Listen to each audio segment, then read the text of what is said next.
In a stern statement, Australian Federal Police Commissioner Rhys Kershaw delivered a warning without naming names. Many believe his words were directed at a certain individual, Mark Buddle. And I have a message for the criminals targeting Australia and Australia's interests. The AFP will be relentless. We will outsmart you. We will be a step ahead. Operation Ironside is just the beginning. And the AFP is living up to our maxim of keeping Australians safe. Mark Buddle was no ordinary man. He was the leader of the Comancheros biker gang, running one of the largest drug operations in the whole of Australia. With his dirty money, he lived a life filled with extravagant luxuries and lavish comforts. However, a dark shadow from 2010 resurfaced to haunt him, sending him into a life of constant avoidance and hiding. But surprisingly, it wasn't the crimes from his past that ultimately led to his downfall. A small incident with British tourists triggered a series of events that led to Buddle's downfall. A harmless gesture, tapping his wife's behind, caused Buddle to react violently, bringing attention to his criminal activities. This marked the beginning of the end for Mark Buddle, the once powerful leader brought down by a seemingly minor moment of anger and aggression. Mark Buddle's story began in Maroubra, Australia, back in 1984, where he was born and raised. His early years were far from easy, marked by challenges and hardships that pushed him towards a life of crime. Even as a young man, he found himself involved in illegal activities, leading to spells behind bars in juvenile prison. Despite the challenges he faced, Mark showed early signs of resilience and determination. However, as he reached his teenage years, he found himself drawn into the allure of the street life, seeking belonging and identity in the camaraderie of local gangs. This led to his involvement in petty crimes and minor offenses, eventually landing him in juvenile detention centers. Around the age of 21, Mark made a fateful decision to join the infamous Australian outlaw motorcycle gang known as the Comancheros. This gang, notorious for its criminal activities, operated within the shadows of Australia's underworld. Drug trafficking was a major part of their illegal activities, and smuggling drugs was particularly profitable. Yet their criminal range of skills or abilities extended beyond narcotics, encompassing extortion, contract killings, money laundering, and daring heists. Seduced by the sense of brotherhood and power that the gang offered, he made the fateful decision to join their ranks, believing it would provide him with the means to escape his humble beginnings and attain wealth and status. For Mark, the allure of the Comancheros lay in the promise of power and recognition. Eager to carve out a prominent place within the gang, he embarked on a persistent pursuit of success and notoriety, willing to do whatever it took to climb the ranks and establish his authority. Mark's introduction to the world of organized crime came during his early adulthood, when he crossed paths with members of the Comancheros. As he got more involved in the criminal world, Mark's ambition grew, driving him to pursue greater influence and authority within the Comancheros. His rise through the ranks was marked by a willingness to engage in ruthless and violent acts, earning him both respect and fear among his peers. Despite his involvement in crime, Mark appeared to be a regular person to those who didn't know about his criminal activities. He hid the true extent of his illegal actions behind a facade of normal life and respectability.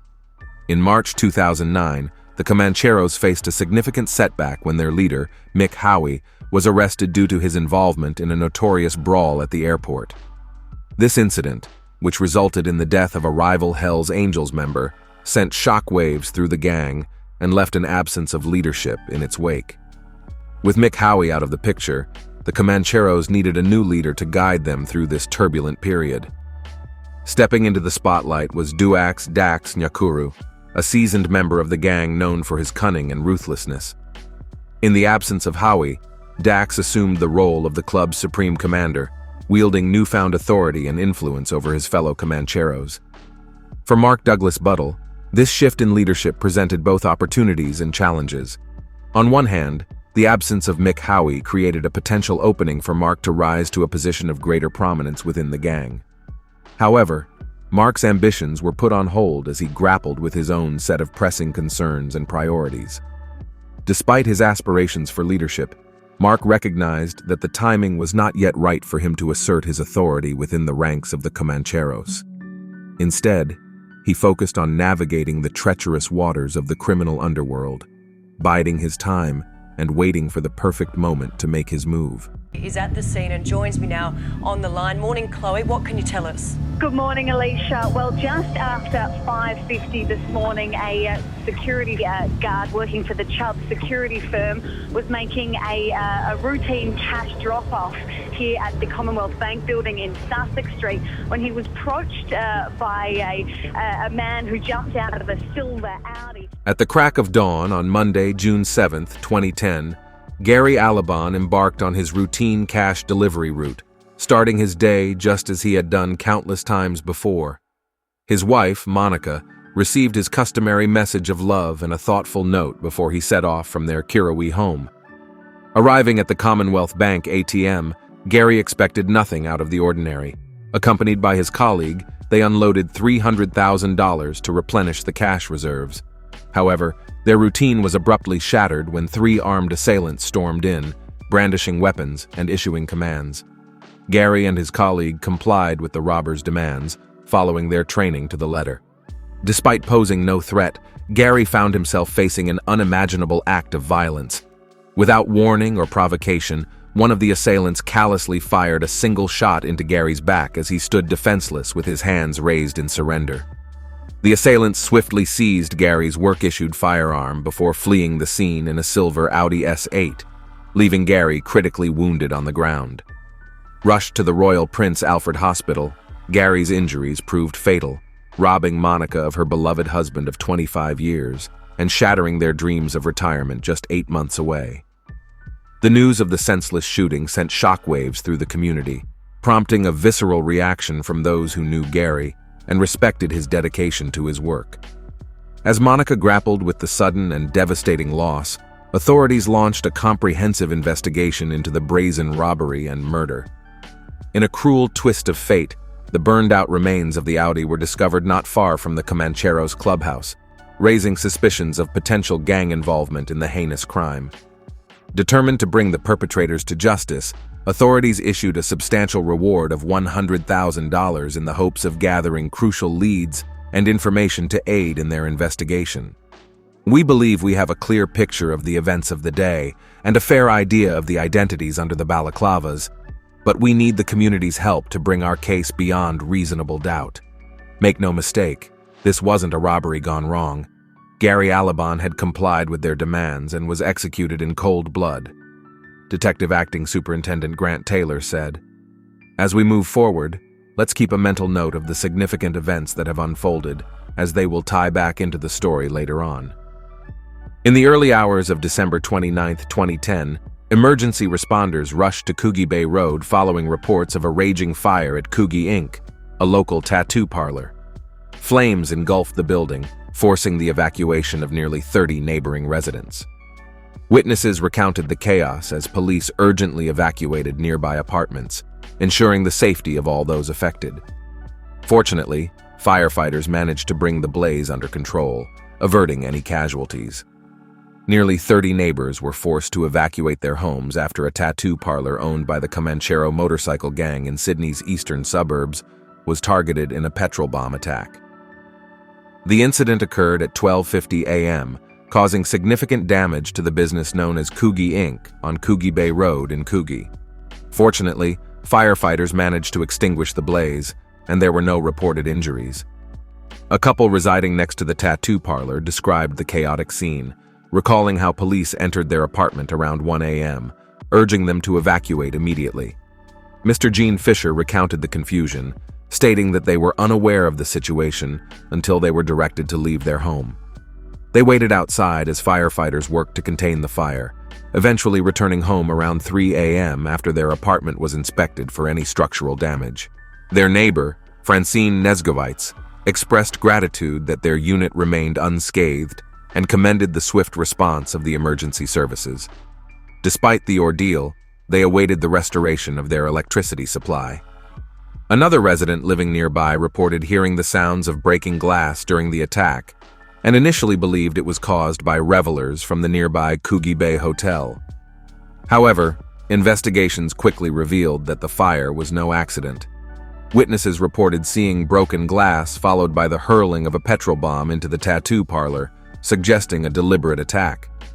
The tattoo parlor targeted in the petrol bomb attack is co-owned by the national president of the Comancheros, Duax Nyakuru, along with his right-hand man, Mark Buttle, and another individual. Buttle, who was recently involved in a brawl with Alan Sakis, the head of rival crime gang Notorious, and his associate David Lima, was released on bail. Following a brawl on Bondi's main street at the end of October, all three owners were placed on remand after being charged with public brawl, but they have since been bailed. Superintendent Gavin Dengate of the Eastern Beaches Local Area Command stated that the tattoo shop's association with an outlaw motorcycle gang is one of the aspects being investigated. While it is unclear if the attack was motivated by revenge, investigators are exploring potential connections to previous petrol bombings targeting tattoo parlors across Sydney. Dengate mentioned incidents in Annandale in February, Mount Druitt in September, and shots fired into a tattoo parlor in South Windsor in October as part of their inquiries. The building owners, who are not affiliated with any gangs, were reportedly devastated by the bombing. To understand the motive behind this targeted attack, we must delve into the history of the Comancheros and their ongoing feud with rival motorcycle gangs.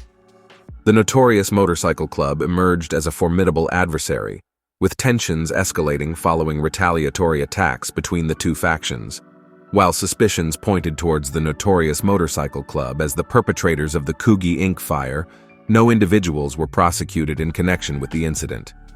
The mounting pressure from law enforcement, coupled with escalating threats from rival gangs, prompted Duax Dax Nyakuru to flee the country in 2011, leaving a leadership vacuum within the Comancheros.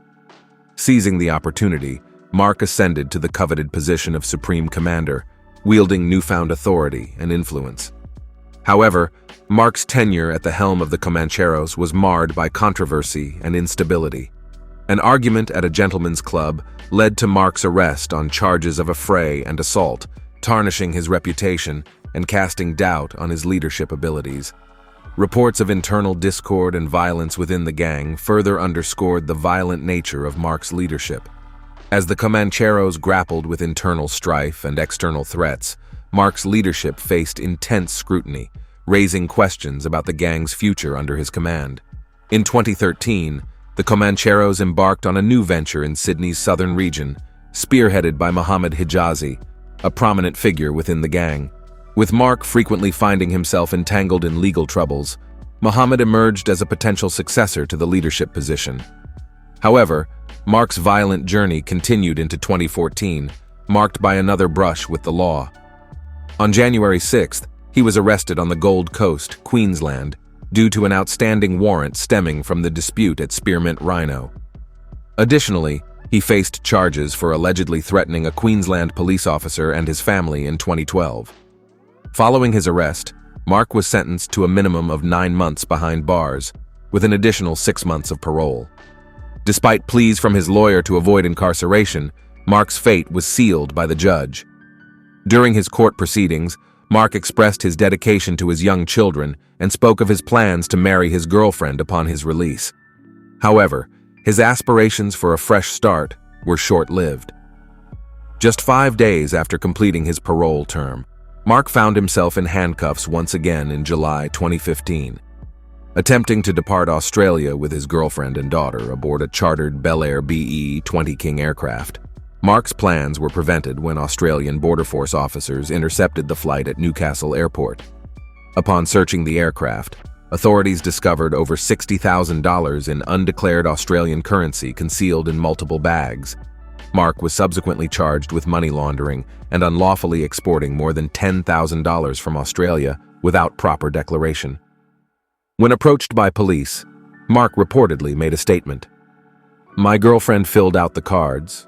I only had 10, and she had the rest." Indeed, the developments surrounding Mark's involvement in various criminal activities are quite intriguing.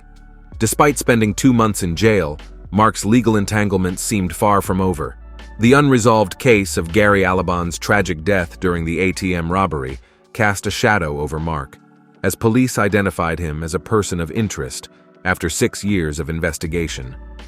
This newfound scrutiny likely prompted Mark to flee the country, leaving behind a trail of uncertainty within the Comancheros. Mark's departure left a significant void within the gang, exacerbating the existing internal discord.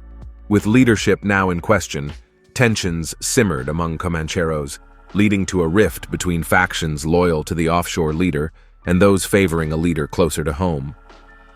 The ensuing power struggle fueled outbreaks of violence, keeping police and anti-bikie strike force Raptor on high alert. In early 2017, tensions within the Comancheros reached a boiling point when Mark's trusted associate, Ali Bazi, clashed with another high-ranking member, Mazen Chandab. In response to the escalating conflict, Mark sent a text message to all Comanchero members, signaling a pivotal moment in the gang's internal dynamics. "I'm the effing commander of the world. No one is to touch another member or set up another chapter without my permission. Ali is in charge until I return." The fallout from Mazen Chandab's departure dealt a significant blow to the Comancheros, as he led 20 members away from the club, further fragmenting the gang. With tensions escalating and the specter of a full-scale gang war looming over Sydney, law enforcement took proactive measures. Police, supported by the Strikeforce Raptor Squad, conducted raids on the homes of Comanchero members and associates. This sentence might be clearer if rephrased as, using laws related to firearm prohibition orders, police searched homes without warrants to stop crime and prevent violence. Meanwhile, Mark enjoyed a life of luxury in the sunny and luxurious surroundings of Dubai, where he remained heavily involved in drug smuggling operations. However, by 2020, the drug market in Australia underwent a significant shift, leading to plummeting prices and reduced profits for Mark and his cohorts. In response, Mark initiated the Commission, drawing inspiration from historical figures like Lucky Luciano, with the aim of establishing a mafia-style drug cartel capable of exerting control over drug prices on the streets.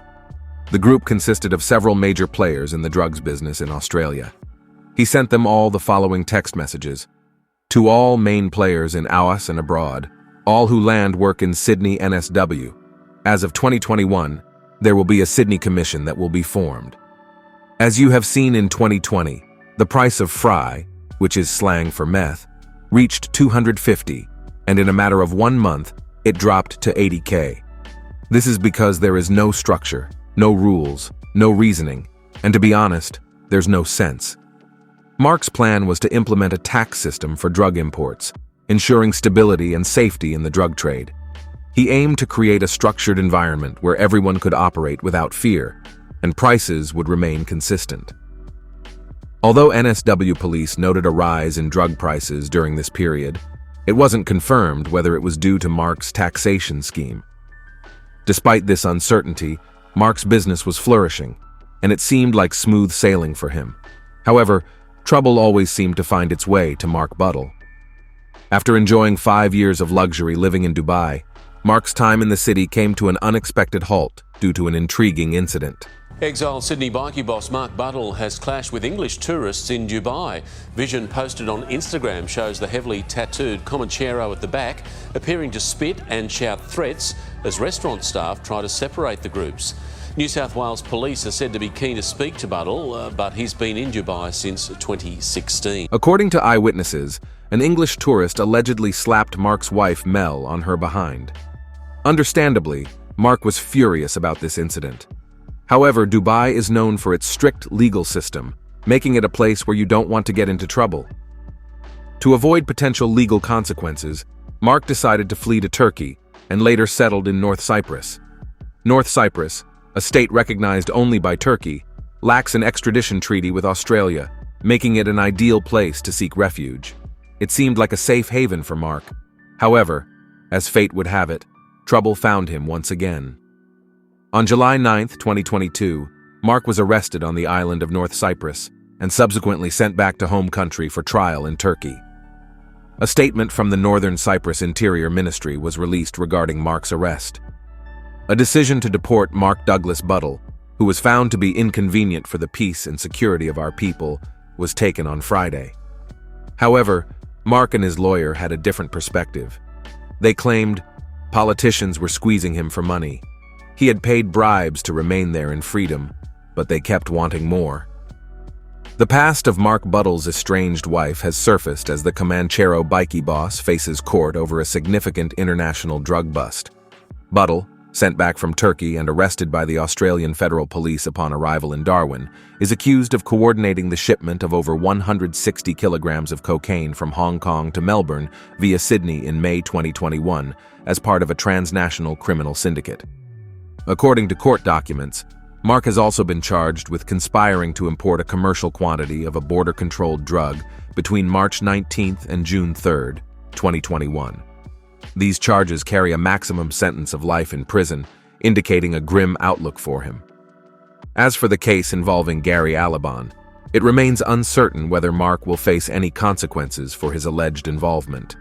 Despite the reward for information increasing from $100,000 to $1 million in 2020, no one has been prosecuted for the crime as of 2024. His ex-wife, Melter Wisha, disclosed that they separated over a year ago, and she hadn't seen him in 12 months. Ter Wisha, once a promotional model for Hooters, has since been living in Europe. Photos from her past show her on the red carpet at the premiere of Talladega Nights in Sydney in 2006, posing with celebrities like Chris Hemsworth and Kieran Perkins. Tear.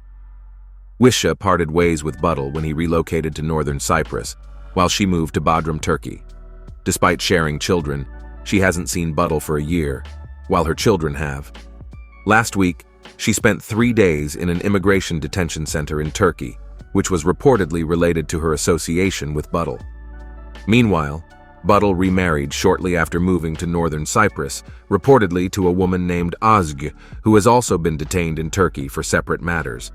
Buttle faces 2 charges for allegedly importing cocaine worth of $40 million, with each count carrying a maximum life sentence. The AFP alleges it identified Buttle in mid-2021, leading to his arrest. Mark's attempt to establish a mafia-style drug cartel, known as the Commission, further underscored his audacious ambitions and willingness to defy the law. However, his plans were cut short by his arrest and extradition, leaving behind a trail of uncertainty and chaos within the Comancheros.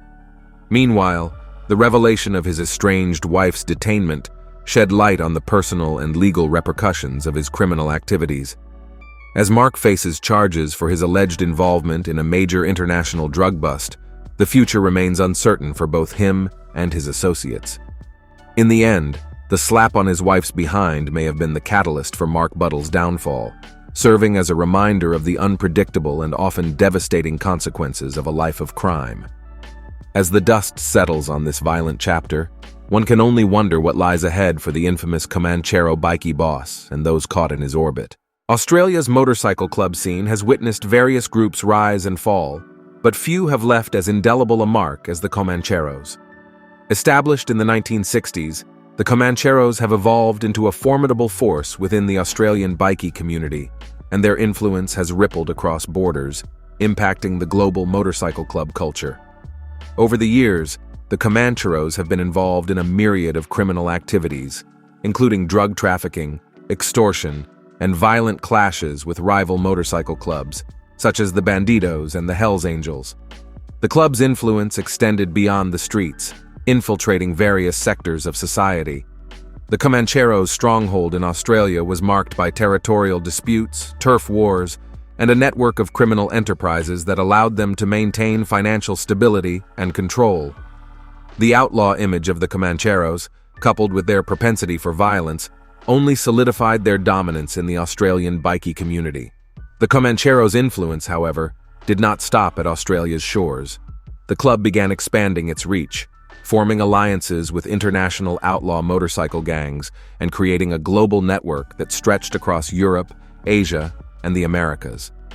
This expansion has allowed the Comancheros to forge connections with like-minded groups, sharing ideologies, criminal enterprises, and resources. The Comancheros' approach to global expansion mirrors the strategies employed by other notorious motorcycle clubs, creating a powerful subculture that transcends national borders.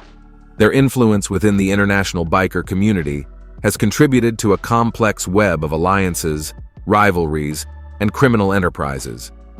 Despite their dominance, the Comancheros have faced significant challenges from law enforcement agencies determined to dismantle their criminal activities. High-profile arrests, raids, and legal battles have attempted to curb the influence of the club, both within Australia and abroad. These challenges, however, have only served to further solidify the Comancheros' reputation as a resilient and tenacious organization.